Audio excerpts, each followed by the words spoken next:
नमस्कार, सुप्रभात. मी रुशाली यादव सारंग. महत्त्वाच्या घडामोडींचा वेगवान आढावा घेणार आहोत. मात्र त्यापूर्वी एक मोठी बातमी. मुंबईच्या कोस्टल रोडवरील बोगद्याला पावसाळ्यापूर्वीच गळती लागलेली आहे. बोगद्यामध्ये गळती लागल्यानं नव्या वादाला तोंड फुटण्याची शक्यता आहे. महत्त्वाची बातमी आपण पाहताय.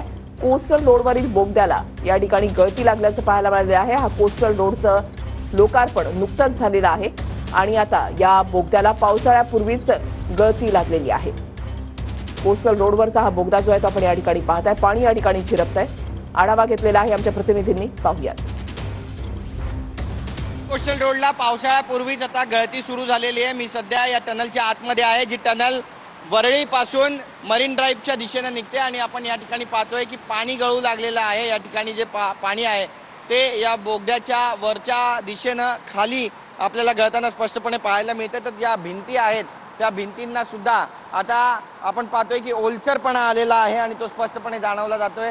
संपूर्ण बोगद्यामध्ये वेगवेगळ्या ठिकाणी अशाच पद्धतीनं हा जो ओलसरपणा आहे तो पाहायला मिळतो आणि तिथून पाण्याची गळती जी आहे ती सुरू झालेली आहे. रस्ता वाहतुकीसाठी सुरक्षित आहे का असा सवालही उपस्थित होतोय.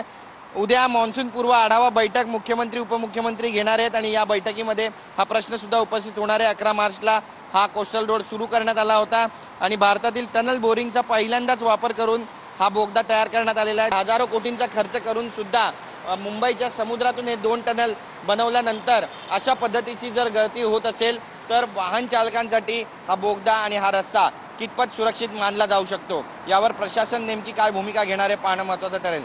कॅमेरा पर्सन सिद्धेश नाईकसह गिरीश गायकवाड, TV9 मराठी, मुंबई.